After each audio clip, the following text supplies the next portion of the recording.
मित्रों नमस्कार। इस कार्यक्रम में आप सभी का स्वागत है। मैं हूं व्यास जी। इधर देश में पेपर लीक को लेकर के काफ़ी विमर्श हुए, काफ़ी बवेला मचा। स्वाभाविक सी बात है कि जो इससे प्रभावित हुए उन्होंने काफ़ी हंगामा करने की कोशिश की। खास करके नीट को लेकर के, तो जिसमें 23-24 लाख बच्चे बैठते हैं, उनमें से जिन बच्चों को लगा कि इसमें बेईमानी हुई है पेपर लीक की वजह से या ग्रेस मार्क देने की वजह से, वो सुप्रीम कोर्ट में मामला गया और बहुत सारे बच्चों ने ये मांग की, पिटीशन दाखिल करके कि पुनः नीट की परीक्षा हो। और ये छाया रहा, संसद से लेकर सड़क तक ये समस्या छाई रही। हालांकि सुप्रीम कोर्ट ने माना कि पेपर लीक तो ज़रूर हुआ है, लेकिन इस पैमाने पर नहीं हुआ है कि रीनीट यानी पुनः परीक्षा कराने की अनुमति दी जाए या आदेश सरकार को दिया जाए। सरकार ने तो पहले ही मना कर दिया था कि नहीं, हम ऐसा नहीं करा सकते, क्योंकि सरकार तो मान नहीं रही थी कि पेपर लीक भी हुआ होगा। लेकिन पेपर लीक तो जहाँ जहाँ हुआ वहाँ लोग गिरफ्तार हुए, सीबीआई को मामला हैंडओवर किया गया। तो ये जो हंगामा हुआ, ये जो विमर्श बढ़ा आगे, उसका कारण यही था कि लोगों को लगा कि पेपर लीक करके जो मेधावी छात्र हैं, जो डॉक्टर इंजीनियर बन करके देश में बढ़िया कर सकते हैं और अपने परिवार के लिए भी, समाज के लिए भी, खुद के लिए भी कर सकते हैं, उनकी हकमारी हुई है। और जो कम योग्य हैं वे इसके माध्यम से इन सेवाओं में, सेवा के लिए तो नहीं था, अभी तो परीक्षा देने के बाद जो एडमिशन होते हैं उनमें वे चले गए हैं। हालांकि उत्तर प्रदेश में पेपर लीक के बहुत सारे दृष्टांत आए, बहुत सारे मामले आए, जिसमें सेवा में जाने के लिए खास करके पुलिस की भर्तियों में बड़े पैमाने पर हुआ। उसको लेकर के भी काफ़ी हंगामा होता रहा और कार्रवाइयाँ हुई। राजस्थान में भी हुआ, कई प्रदेशों में इस तरह की बातें आई। मध्य प्रदेश में तो हम जानते हैं कि बाकायदा कोई ऑर्गेनाइजेशन है, उस ऑर्गेनाइजेशन के ऊपर बहुत सारे आरोप लगे और केसेस हुए। और ये भी जानते हैं कि बहुत सारे विसिल ब्लोअर्स को सरकार की ओर से उचित सहयोग मिलना चाहिए। व्यापम घोटाले के रूप में प्रचलित हुआ था, तो जो सहयोग मिलना चाहिए उसके बजाय उनको सहयोग नहीं मिला। कईयों को विभिन्न मुकदमों में फंसना पड़ा। और सुनते हैं कि बहुत सारे गवाहों की हत्याएं भी हो गई, या वो मारे गए या मर गए, या जैसे भी हो एक्सीडेंट में हो गया, इस तरह की भी घटनाएं हुई हैं। लेकिन उच्च सेवाएं जो थी वे अब तक इन चीज़ों से बची हुई थी। अगर उच्च सेवाओं में पेपर लीक होता तो मैं जो आप सभी बात कर रहा हूं, मैं अपने को इंडियन एडमिनिस्ट्रेटिव सर्विस सेवानिवृत्त या रिटायर्ड नहीं लिखता। हमारे जैसे लोग जो सामान्य परिवारों से आते हैं वे उस सेवा में नहीं जा सकते थे।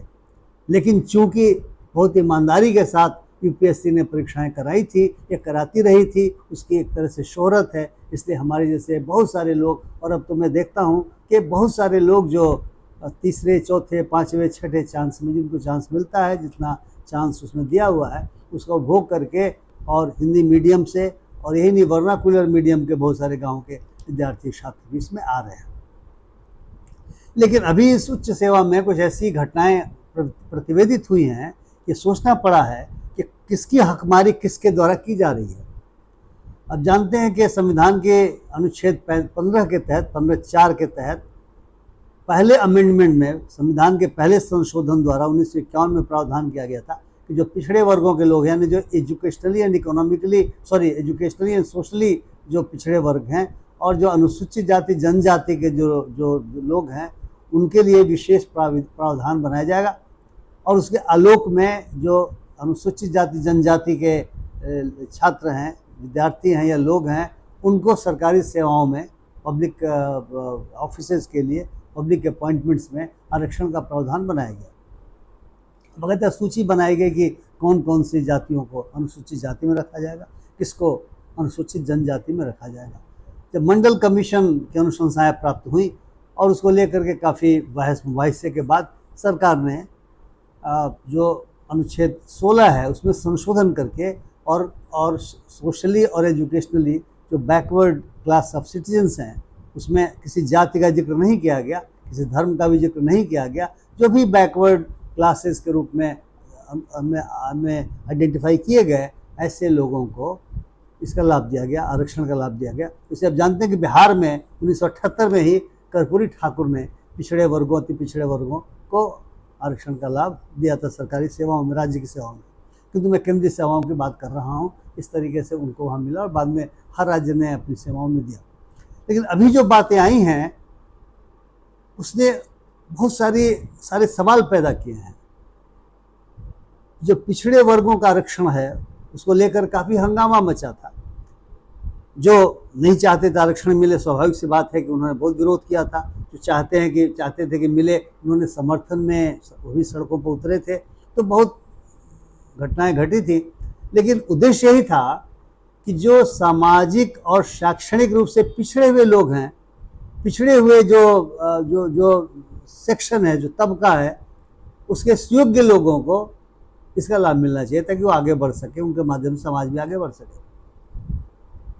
उसमें क्रीमी लेयर का भी कॉन्सेप्ट रखा गया कि यानी अगर आपकी आमदनी बहुत ज़्यादा होगी तो भले ही आप सामाजिक और शैक्षणिक रूप से पिछड़े होंगे, लेकिन आशा की जाएगी कि अगर आमदनी बहुत ज़्यादा है और शिक्षा की बहुत सारी व्यवस्थाएं की गई हैं, तो उसका लाभ उठा लेंगे। आप डिसएडवांटेजेस पोजीशन में कम रहेंगे अपने अन्य जो ब्रेदरेन हैं उनके मुकाबले, और आप अच्छी पोजीशन में हैं। इसलिए क्रीमी लेयर की अवधारणा रखी गई थी। SC ST में क्रीमी लेयर की अवधारणा नहीं रखी गई थी। और ये भी सोचा गया था कि जो लोग शारीरिक रूप से थोड़ा उनमें कमी है, जिसको हम पहले विकलांग कहते थे, अब दिव्यांग कहते हैं, उनके लिए भी कुछ व्यवस्था रखी गई कि वे चाहे जो भी creamy layer non creamy layer का कॉन्सेप्ट नहीं है, लेकिन अगर किसी वजह से ऐसी स्थिति उत्पन्न हो गई कि वे मेधावी हैं लेकिन दिव्यांगता के वजह से, कुछ शारीरिक कमी के वजह से वो आगे नहीं बढ़ पा रहे हैं, उनके उच्च सेवाओं में भी आरक्षण की व्यवस्था रखी गई, अन्य सेवाओं में भी रखी गई है। अभी जो IAS के बारे में मैं विशेष रूप से थोड़ा सा चिंतित भी हूँ कि ये हो क्या रहा है, क्योंकि IAS आप जानते हैं कि जो टॉपर होते हैं, खास करके हम लोग के समय तो जो 150 के अंतर्गत ही रहते थे उनको मिलता था, चूँकि आरक्षण की सीमा 35% थी। अब तो उससे भी शायद कम हो गया है, उससे कम लोगों को मिलता है, तो आरक्षण सीमा बढ़ा दी गई है। तो ये देखा गया है कि जिनका मेरिट में बहुत नीचे का स्थान है और वे अगर सेलेक्ट होते हैं तो आरक्षण का सही ढंग से वो लाभ लेते हैं। लेकिन जो पुणे की घटना घटी है, मैं नाम नहीं लेना चाहूँगा किसके साथ घटी है, काफ़ी बहुत प्रचारित घटना है। तो ज्ञात हुआ जिसके पिता की कुल एसेट 40 करोड़ है, उसने नॉन क्रीमी लेयर का सर्टिफिकेट ले लिया। और यही नहीं, उसने अपने को घोषित कर दिया, कहाँ से सर्टिफिकेट लिया, किस डॉक्टर से, किस अस्पताल से, किस प्रकार से लोग मिले, उसने अपने को दिव्यांग भी घोषित कर दिया और उसको IAS में सिलेक्शन हो गया, जबकि उसका जो मेरिट में नंबर था वो 800 से ज़्यादा था और उससे क्लास 2 मिल सकता था, जहाँ तक मैं समझता हूँ। क्लास 1 का तो सवाल ही नहीं पैदा होता, उसमें भी IAS का सवाल नहीं पैदा होता, मिल गया। लेकिन अपनी गलतियों की वजह से कुछ गलतियाँ उसकी हुई जो बहुत प्रचारित हुई, और अब पता चल रहा है कि उसने तो बहुत बड़ा फ्रॉड किया। उसने न केवल सर्टिफिकेट लेने में फ्रॉड किया, फ्रॉड किए, और उस पर जाँच वाँच हो रही है और उस पर कार्रवाई भी हो रही है। लेकिन इस घटना के बाद से फिर लोग देखने लगे कि ऐसा तो नहीं है कि बड़े पैमाने पर हो रहा है। और ये पाया गया कि एक सज्जन हैं, मैं नाम उनका भी नहीं लेना चाहता, उन्होंने अपने इंस्टाग्राम पे खुद अपना खुलासा किया। कैसे खुलासा किया? उन्होंने दिव्यांग श्रेणी में IAS में प्रवेश पाया, उनका भी जो मेरिट लिस्ट में जो नंबर है वो 500 से नीचे है। वो ट्रेनिंग कर रहे हैं और ट्रेनिंग करने के दौरान वो केम्प्टी फॉल गए। केम्प्टी फॉल काफ़ी नीचे पड़ता है, झरना है। हम लोग वहाँ से जो कि ट्रेन आज से बहुत साल पहले हुए, अभी बीच बीच में जाते रहते हैं तो मालूम है, कुछ झरना है इसलिए बहुत नीचे है। वो साइकिल से गए, ठीक है, पाँव खराब है, साइकिल से जा सकते हैं। उन्होंने दिव्यांग श्रेणी में पाँव खराब होने का सर्टिफिकेट दिया था, और फिर वो केम्प्टी फॉल से साइकिल चलाते हुए ऊपर है।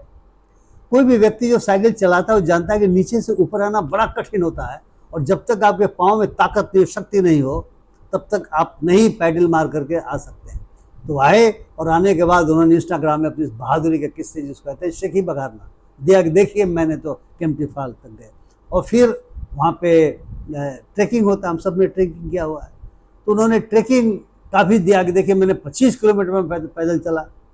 अब उनके दोस्तों ने, उनके जानकारों ने कहा कि तुम तो बाबू दिव्यांग हो, तुम्हारा पाँव खराब होने के आधार पे 500 से कम मेरिट रहने के बावजूद भी IAS में सिलेक्शन हुआ, इसका मतलब तुम तो दिव्यांग नहीं हो और तुमने फ्रॉड किया। और इसके बाद तो बहुत सारे किस्से आने लगे कि किस प्रकार से नॉन क्रीमी लेयर का सर्टिफिकेट प्रोक्योर करके या इस तरह से दिव्यांग का सर्टिफिकेट प्रोक्योर करके बहुत सारे लोगों ने योगदान दिया है, बहुत सारे लोगों को विभिन्न उच्च सेवाएं मिली है। तो मुझे ऐसा लगता है कि ये जो उच्च सेवाएं हैं उसमें भी इस प्रकार के प्राणी प्रवेश पाए जाते हैं, गलत सर्टिफिकेट के आधार पे, तो दूसरों की हकमारी तो शुरू से ही कर रहे हैं। वे उस सेवा में रहते हुए भी जब तक रहेंगे तब तक उनकी नीयत होगी लोगों के हकमारी करने की, यानी वे इस सेवा में रहने के काबिल नहीं होंगे। इसलिए मुझे लगता है कि अगर कोई सर्टिफिकेट के आधार पर, नॉन क्रीमी लेयर के सर्टिफिकेट के आधार पे या अन्य किसी सर्टिफिकेट के आधार पर जिसमें दिव्यांगता का भी सर्टिफिकेट शामिल है, यदि कोई लाभ उठाता है तो उन सर्टिफिकेट से जांच होनी चाहिए। इन सेवाओं में आने के पहले आपकी मेडिकल जांच होती है। अब मेडिकल जांच कैसे हो मैं नहीं जानता, कि वो कोई व्यक्ति साइकिल चला के केम्प्टी फॉल जा सकता है, उसे आ सकता है। कोई व्यक्ति कह सकता है कि मैं विजुअली इम्पेयर्ड हूँ और जांच में पता चल रहा है कि साहब आपका तो बिल्कुल सब कुछ ठीक ठाक है, लेकिन फिर भी आपको जांच कर लिया गया। अभी कैसे किया गया मैं नहीं जानता, तो चिंता होती है। इसलिए इन सर्टिफिकेट्स के आधार पे निश्चित तौर से दोबारा भी जांच हो सकती है, लेकिन जहाँ तक नॉन क्रीमी लेयर वाला है उसकी तो जांच होनी ही चाहिए। और जो अब तो स्वास्थ्य जांच में भी काफ़ी कड़ाई करने की आवश्यकता है। हम जानते हैं कुछ ऐसी सेवाएं हैं जिसमें खास तरह की शारीरिक क्षमता की आवश्यकता पड़ती है, खास करके आईपीएस में। मैं आईपीएस में भी रहा हूँ। आपकी हाइट ठीक होनी चाहिए, आप का जो सीना है वो भी फुला करके बिना फुलाए उसका कुछ है, आँखों का भी कुछ है, कितना आपका पावर होना चाहिए। लेकिन अन्य सेवाओं में उस तरीके से नहीं देखा जाता। लेकिन यदि किसी ने सर्टिफिकेट ले करके और खुद को विकलांग घोषित किया है, खुद को दिव्यांग घोषित किया है, उसकी जांच की जा सकती है। उसके लिए विशेष व्यवस्था इन घटनाओं के आलोक में मुझे लगता है कि सोचना चाहिए यूपीएससी को। और क्रीमी लेयर का सर्टिफिकेट इसलिए भी जरूरी है क्योंकि कलेक्टर सर्टिफिकेट की जांच होती है। अपॉइंटमेंट लेटर देने के पहले उसकी जांच होती है। कलेक्टर के यहाँ भेजो और उसकी जांच करा लो। एसपी के यहाँ, एसपी से वो लेंगे या खुद जैसा भी करना होगा अपने ब्लॉक से या अपने तहसीलदार से ले करके, और उसको देखेंगे, उसकी जांच कराएंगे। अगर किसी के परिवार का कोई व्यक्ति अधिकारी वर्ग में आता है, निश्चित तौर से उसकी आमदनी बहुत ज़्यादा होगी। लेकिन बहुत सारे ऐसे लोग हैं जो व्यापारी वर्ग में आते हों, जैसे जो पुणे की इस लड़की का मामला है, उसके पिता तो सरकारी कर्मचारी थे और इतना अकूत संपदा कैसे कमा लिया आप समझ सकते हैं। ये भ्रष्टाचार भी हो सकता है। जब वो चुनाव लड़े तो उन्होंने जब एसेट का दिया तब ज्ञात हुआ कि उनके पास 40 करोड़ का है। और उस बच्ची के पास भी जो IAS में है, जो प्रोफेशनल ग्रुप में है, नाम मैं नहीं ले रहा हूँ पुनः, उसके पास भी अच्छी खासी संपदा उन्होंने रखी हुई है। तो अगर किसी की हकमारी से बचना है, किसी की हकमारी नहीं होने देना है, तो मुझे लगता है कि इन तमाम सर्टिफिकेट्स की जांच जरूर की जानी चाहिए मित्रों। और कड़ाई से स्वास्थ्य की परीक्षा उन लोगों की ही जानी चाहिए जो दिव्यांगता का सर्टिफिकेट लेके आते हैं, ताकि वह दूसरों की हकमारी न करें। और अगर बेईमानी के साथ अगर इन सेवाओं में आते हैं, इन सेवाओं के पास काफ़ी शक्ति होती है उसके सदस्यों के पास, तो फिर उनकी नीयत ऐसी होगी कि वो भविष्य में भी गलत काम करेंगे, न्याय नहीं करेंगे लोगों के साथ, वे वहाँ पर भी हकमारी का काम करते रहेंगे। तो मैंने सोचा कि मैं इस चीज़ को शेयर करूँ, चूँकि मुझे थोड़ा इसको लेकर के बहुत दिनों से मैं सोच रहा था कि कुछ बात करनी चाहिए। हालांकि इस पर काफ़ी बातें हो रही हैं, लेकिन दूसरे सिलसिले में हो रही हैं।